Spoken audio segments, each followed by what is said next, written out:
Alright everyone, it is time for another video, and we are going to be looking at vision cards, espers, and a big tower that I am not at floor 60, so don't ask me. Don't ask me, I'm not there yet. Um, Being very tired from work yesterday, I was lucky to get through 3 floors, and I haven't even gotten the fire ring yet. Alright, so let's talk about some things, and I'm going to make this text a little bigger right in the middle of the video because I have that power. Anyway, we have a brand new banner here on the JP side with a brand new vision card and a brand new esper. And honestly, taking a look at the vision card right now, I'm left with a little bit of less than, how to say this nicely. I'm not super impressed with this vision card, but I also see the potential here. Taking a look at it for the unit effects, well, we're looking at 30% AP increase. We're looking at about a 10% attack increase for a single unit. That's totally fine. Acquired AP is kind of nice here. There's a specific unit that we're even thinking about this for Setia, obviously. Her getting this, having access to this kind of power is really nice. She can deal, get more AP, which is one of the things that she's essentially missing in her kit. She has an AP cost reduction, but if you give that with this card that also increases the amount of AP she gets, and obviously there are other vision cards that could do this as well, that basically shores her up as a unit, but here we're getting the fire bonus as well. And what else are we getting for the party effects? Well, for fire elemental characters, single attack resistance of 20 if you max the card out, but if you don't, well, it's still a 35 increase to missile attack, and it's a 8% agility increase, which 8% is not as good as I wanted it to be. I think for the fire element, for just shoring up that element, it would have been really nice to see like a 10% or higher. So 8 feels a little slouchy. And that missile attack, let's just look again. How many fire range characters are there? Not enough to make this card super feel good. Probably this card is way better in the future once we get our hands on, maybe some more fire range characters. This will be even like more valuable. But for right now, it's hard not to recommend this card just because of the stupid dinosaur. And I do say stupid dinosaur because it is a stupid dinosaur. It's frustrating the heck out of me.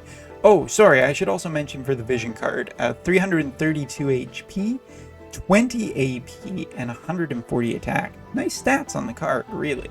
Again, really boosting the AP for Setia. She's going to be an AP monster by the end of all of this.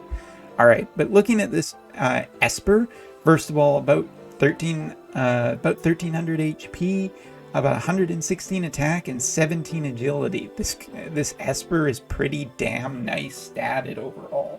Obviously not as incredible as some of the other espers for stats, but really, once we get talking about how good this esper is, I think it'll be okay. So a 240% modifier, this thing on this thing's attack, it is a fist style attack, decreases AP consumption by 50 for 3 turns for targets. In other words, yeah, it's reducing the AP cost by 50% for your party. Wow, really strong there. Obviously gives decreases fire resistance for enemies for a lot of turns by 50%, and I think I said that twice even, and increases an attack and magic by 100% for fire units for 40 clock turns. It's just a pretty crazy esper attack. I mean, really, that AP consumption is really valuable and really interesting. In terms of what this guy's board looks like, I'll just tell you about it. This is the shooting esper that we have been waiting for. I mean, really. I mean, it does increase missile attack by, let's see, we got 6, 10, 15, has evasion rate, dragon killer, magic resistance, which was something that Setia was missing, so very clearly you can get the idea. Increases the critical rate, gives her water resistance fire attack, after increasing attack by 7%, gives a fire attack increase by a total of 25 and has Ice Killer too. So this is the Setia summon from top to bottom, and between the Vision card and this Esper, wow, is it like I don't, maybe I didn't put enough energy into that, wow, but I really do feel like this is an absolutely incredible Esper for her. I mean, you're just getting everything that we were kind of hoping for. Increased critical rate, increased fire attack, increased damage, increased missile attack. This Esper is really powerful and nicely statted too. And it could be, it's going to be solid for Luartha. No questions about that in my mind. It just depends on how good her EX is. But we already know Setia is really good. And if we're getting the AP that we need and a bit of a speed boost and more attack increase, we're getting more attack.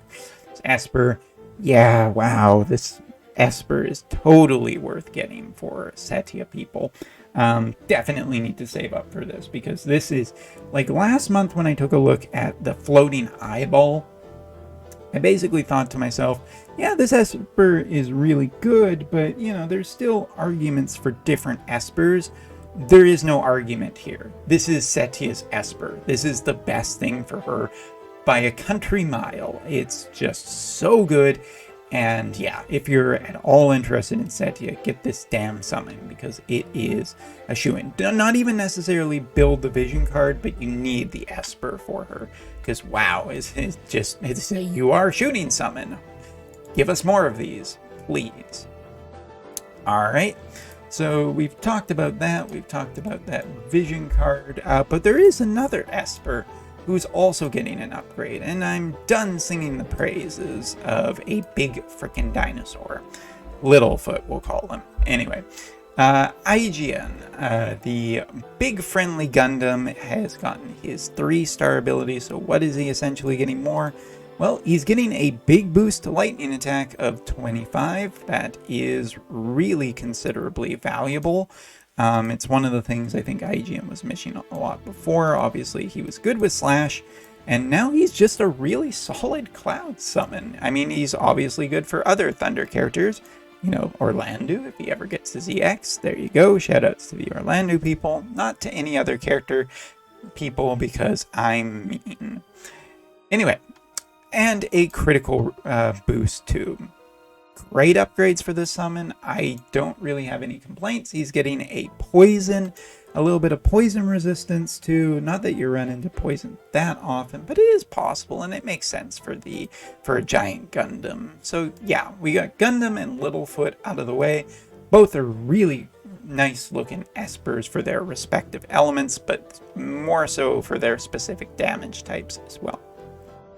Alright, so that's all out of the way, and now we can talk about the tower. It is back after a very long hiatus. Yes, there was the story-based tower, but my big problem with the story-based tower at the 1.5 anniversary was it was like, well, I need to be able to access some of the rings I've missed and some of the equipment I missed from the tower, and you couldn't really do that. So as you can see, I'm still schluffing my way up to floor 50 to finally get my fire ring. More motivated now that I have a lot better fire elemental characters, so gonna just sweep through this as fast as possible. Getting into the new floor, so what do we got? Well, starting at floor 51, we're looking at a fire elemental floor, so water elemental characters will be good here. Then next up we have a earth elemental, so wind. Here is ice, probably, although it could be specific damage types. I haven't checked yet. Here we have a dark elemental floor, so we're going to need light elemental characters. A bit of a mix for 55, which is kind of an interesting challenge stage, to be sure, because we got some dark, we got some lightning, and some water, but I don't think it's unreasonable of a fight. However, we start getting into the real challenges from 56, starting with a bunch of ice characters, so probably a Setia-based floor, if I was to guess.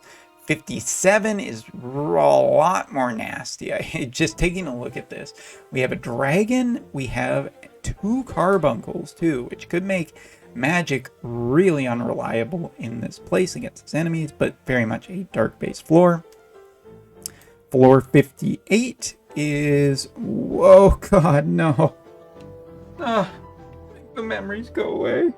Make the memories go away. Oh, God, Severo again. He's back.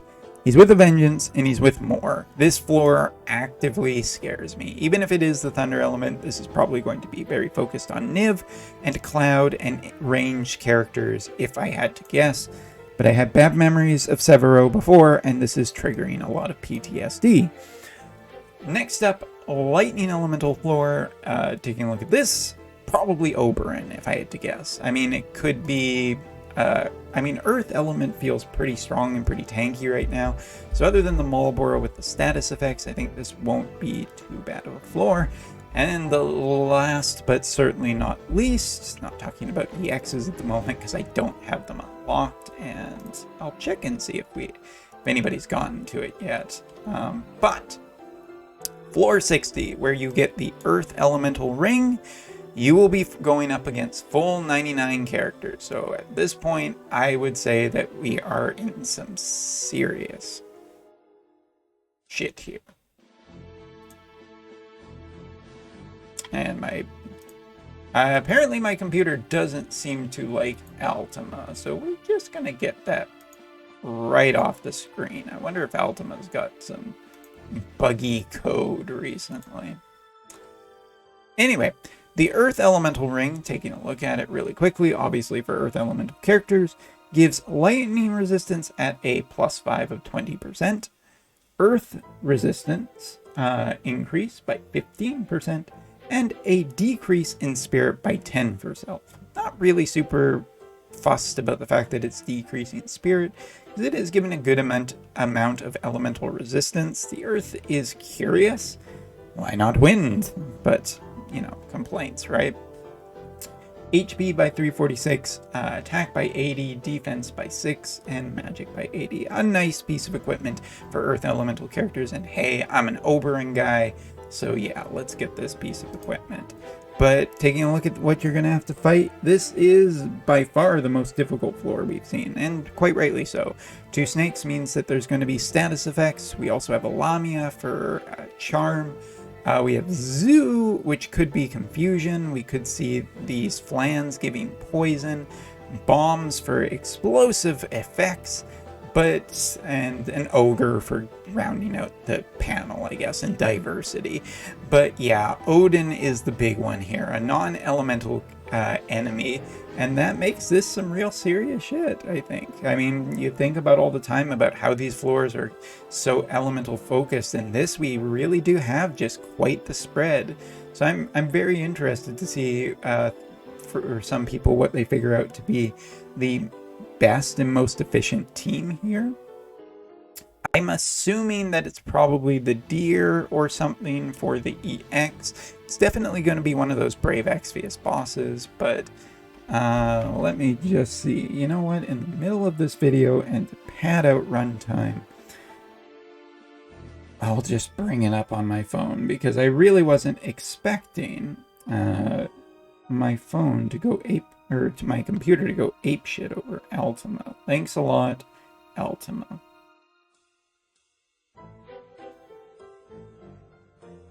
Scrolling down, doesn't look like it's been updated yet. We have recommendations for floor 50 only. Yeah, nothing yet for floor 60, and definitely nothing yet for EX. So we'll have to wait and see. But two elemental rings for me to get this time around, and a new elemental ring for everybody to get the earth element. So yeah, good stuff. Going to be powering up some characters, and definitely worth doing, but the challenge seems to be ramping up. So there you go. Anyway, so that's all for this video. Thanks for watching. Take care. See you in the next one. And yes, for some people who are reminding me, I've not forgotten about doing the two of the characters that I have not actually reviewed yet. Let's just scroll over to here for a second. Scroll down. Both the Ice Elemental Selection Quest character and the Water Elemental Selection Quest character, I haven't still quite made up my mind yet if they're totally worth it doing, investing a ton of resources into the selection quest. But yeah, I haven't forgot about them. I am going to be reviewing them in the future. So anyway, thanks for watching. Take care. See you next time.